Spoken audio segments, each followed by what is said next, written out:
Les tensions, les violences ont sévi toute la nuit en région parisienne. Elles ont gagné aussi d'autres communes, d'autres villes du pays. Oui, Toulouse, Lille, Saint-Étienne, Dijon, Clermont-Ferrand, Strasbourg ou encore Lyon.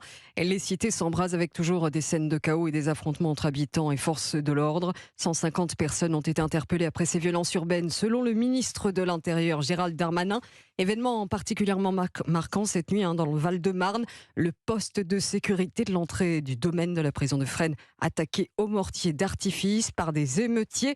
Enfin, sur le plan de l'enquête, la garde à vue du policier auteur du tir a été prolongée hier pour homicide volontaire.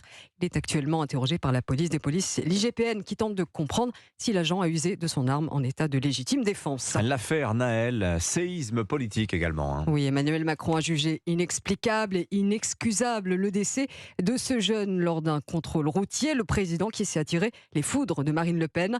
La patronne du RN, Jacques Serret, fustige l'imprudence de l'exécutif alors que l'enquête n'est pas terminée.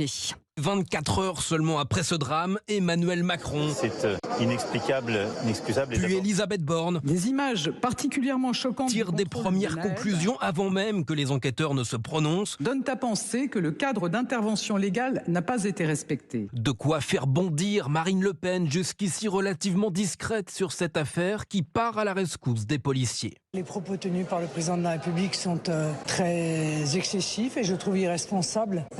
Est-ce que l'acte est inexcusable? Est-ce qu'il est inexplicable? C'est à la justice de répondre. De savoir si il existe une explication à ce geste choquant, bien sûr, et si il existe une excuse, c'est-à-dire si le policier a pu légitimement se sentir en danger, soit lui, soit des tiers. Tandis que de l'autre côté de l'échiquier, la gauche réclame des comptes à la police et au gouvernement, à chacun sa récupération politique. Jacques Serret pour Europe 1.